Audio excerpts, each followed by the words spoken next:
Hi, this is Novella Petronella. Hope everyone had a good week. It's the end of the week. Among my accomplishments this week were learning to use the XRP tip bot. I've been seeing people use it for weeks. I didn't know what to do, how to do it, but I feel as though someone should give me an award for figuring it out. I'm pretty proud of myself. I went back to my chiropractor, Dr. Chong. Still tells me he cannot use uphold, or as he likes to call it, upho. At least he's interested. That is what matters. I think he'll get there, although I don't know how to help him with that. And if I read one more thing or see one more YouTube video with the headline, "Are you ready for the greatest crash of your lifetime?" I'm going to blow a gasket. I'm half kidding. I just really don't like it. I think every YouTuber should also be given a maximum of 2 scare tactic videos per lifetime. Same goes for XRP price prediction videos, because there's a lot of those. If there's one XRP prediction that I would want to hear, it wouldn't be about the price. I don't really care. I'd love to hear predictions on when the amazing XRP developments are going to reflect the price.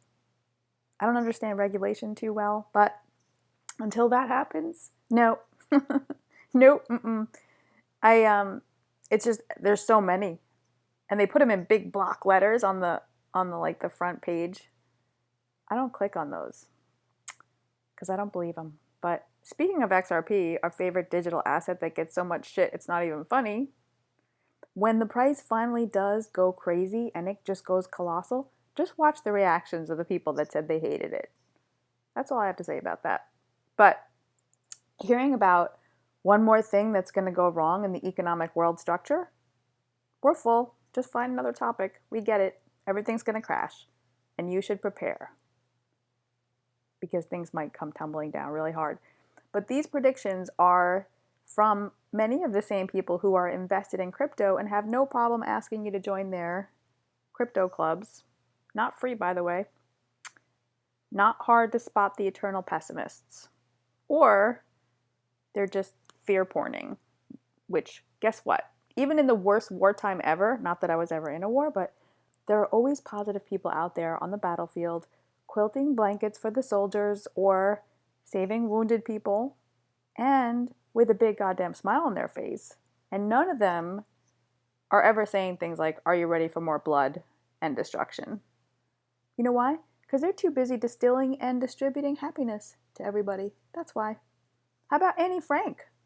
After that whole fiasco, she still believed people were good at heart. They weren't, but eye of the beholder, right? If I were the president of Judgment Day, provided that I knew there really was such a thing, here's what I would tell these jokers when they get to heaven. First of all, scaring the hell out of people is not your job. See that guy over there? They call him Jesus. It's his job. And even he doesn't want that job. You know why? Because he gets more subscribers giving out invisible hugs when people are sleeping. And second of all, I would say you did an okay job down there. I'd give you a D+ for this particular lifetime. But those fear tactics that you use in your YouTube videos to get 15,000 views, that was cheap trick bait, buddy. You sold out. You did, let's see, 158 XRP price prediction videos, none of which were accurate. You knew it.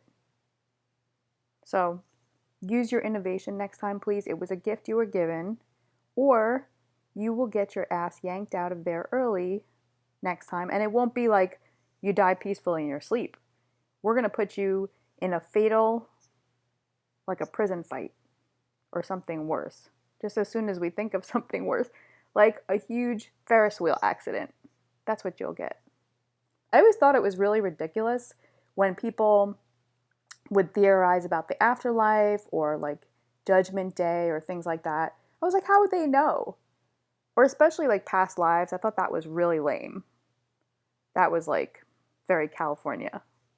A lot of people were talking about that when I moved here. But then I read a book on it and it got I just became really interested in it and really intrigued by the idea.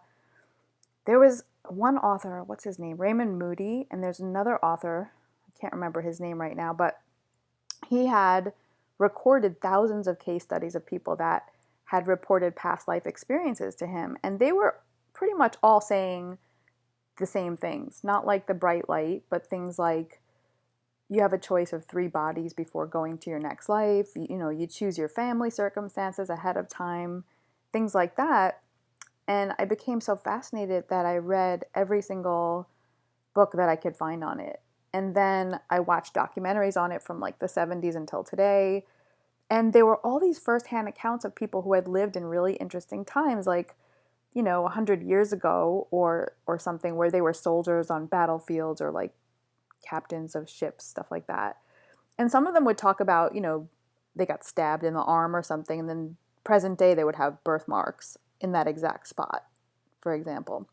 And then in one of the documentaries I was watching, there was a past life practitioner who worked like, I don't know, 10 minutes from where I live. So I messaged him so I could go see him. This story's going to have a point. Just hold on. I'm going to get there. But so I went to see him, and he told me to bring questions that I wanted answered. And I told him one of my questions is I'm pretty worried about going into a past life and then not being able to find my way back to my body because I'm really bad with directions. He's like, don't worry about that. We're going to get you back. It's not like that at all. And I think one of my main reasons for going was to see if I could understand some of the terrible life choices that I've made, and also to somehow get clarity on my biological dad, who died when I was like really young. Never gives me any signs. So in the beginning of the session, I was like, this doesn't work. And the practitioner, to be fair, like he was trying really hard to get me regressed back to like, I don't know, birth or like in the womb or something. I guess that's what people do. But finally, I did go into one of my past lives, and he kept saying, what are you seeing? What are you seeing? I said, I think it's like, I don't know, in the 1950s or something, but this woman is very lame. Like, is this me? Is this like my life, really? So he says, describe her life. And I said, well, she's just like walking on the dock at a harbor. And apparently she works in the office. Like, she's been there forever. I'm going to fall asleep at my own past life here. So he tried to get me to see what the reasoning was for me going back to this one life. And I'm like, well, this woman is ineffective at life. She wasn't making a lot of money. Her husband died years ago. She wasn't doing much of anything. And everything that she tried to do totally failed. So now she's stuck at this dock with her stupid little sailor hat and her stupid little shoes, working with a bunch of guys, which actually that sounds like me. I have 5 brothers, but I was underwhelmed, to say the least. I was kind of like, what are we doing here? So then, he takes you through the next life, and I didn't even die in a good way. I just like, she just floats away. So lame. So anyway, 2 hours in, he says, well, why don't we have you meet your guide? So why don't you go sit down and wait for your guide to show up? So I told him, well, someone's already sitting there. So he says, well, go talk to them. I said, don't rush me, Scott. And then I walk over and I sit down with this guy, and he's like, who is he? I said, I don't know. He said, well, describe him to me. What does he look like? So I describe him, and he says, well, does he remind you of anyone? And I said, well, yeah, he kind of reminds me of my dad, but this guy's much younger. Oh, wait, why are you wearing that? He's like, what's he wearing? I'm like, why are you wearing that? Then I just freaked out. I was like, he's wearing a wizard's outfit. And then I started crying. It was really dramatic. And I'm like, why are you wearing that? It's so ridiculous. It's so ridiculous. So he's like, don't worry. We're going to find out. Just sit down. I'm going to talk to him, if you don't mind, through you. Okay. So I'm going to ask him questions. I was like, okay. Guess he does this a lot. So first of all, he said that he was wearing this wizard's outfit, like with the pointy hat and like the moon and the stars on it, because he said she has, meaning me, she has a propensity for things that are absurd. And he knew that this would get my attention. And I was like, well, that's true. Then, through me, he answered all of my questions that I brought with me, which totally blew my mind. I mean, he came up with these answers that I don't know if I could ever come up with these answers. And one of the things that we figured out was that some past lives are designed to help you evolve into the next one. So this ineffective life that I was just witnessing was polar opposite to the life that I had now, where I play a lot with the idea of anything being possible and then proving that. And so that life was sort of like a training ground for me to be able to experience this one, where I can literally realize anything that I can think of. And that is probably why I'm always talking about that on these videos, because I want other people to experience that. Look, I know this is a little out there, but we're in a bear market right now. What else are you going to do, right? So just stick with it. And another question that he answered about, why would I choose such turbulent life experiences, like in one of my past relationships, for example. And he said that I had to balance out some of the damage that I had done to people in my younger years, which totally made sense because I was really, I guess, wild. I used to start all my relationships with a disclaimer of like, look, I'm just going to tell you I'm a bit of a handful. And then that would like absolve me for the entire relationship. And no one would ever believe me until like a few months in, when the roof was caving in and they were like, what is wrong with you? And I was like, well, I did warn you. So there was that. And then another interesting concept about past lives that I was reading about is that before you come to Earth for your next life, that there are certain markers that show up that you planned ahead of time, that were planned for you or something. So like, for example, when you meet a certain person and you're inexplicably drawn to them, or I don't know, maybe like a song is playing when you meet them and it's both of your favorite songs or something like that. So that would be a marker. I forgot what the word they use is, but I call it a marker. So these markers help you to recognize parts of your life path once you come across them. It's like, oh, you have this recognition. And then when you die, apparently you go back up and you see your soul family.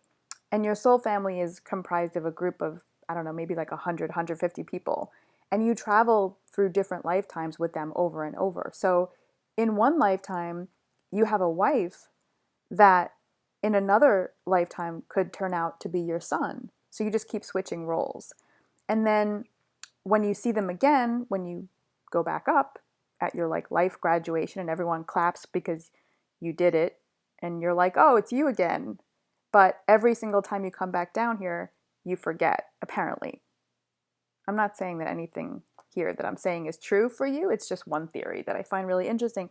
So all of this leads me to think about other markers, right? So it could be the reason there's such a pull for some of us to things like cryptocurrency groups, right? For one example.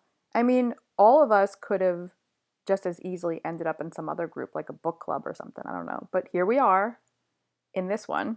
So I don't know. I like to think that we're all here because we're supposed to be, and that somehow it's been predetermined to some degree. So if you think about it, many of us are like very enthusiastic about the digital assets that we invested in particular. I mean, look at me. I started a channel, for Christ's sake.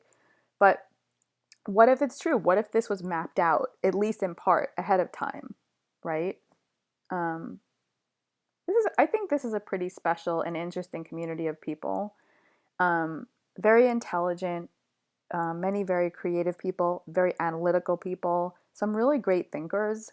I mean, I deduce that by some of the comments that I get. Just really interesting ideas that people come up with. And if you think about how you stumbled across crypto to begin with and why you, out of millions of people, being a small fraction of those who stayed and gravitated toward this particular one, for example, let's just say for XRP, and then taking it a step further, you actually invested in it versus most of the people that haven't taken to it yet, or even if they came across it, don't think much about it, or are reluctant to really get into it.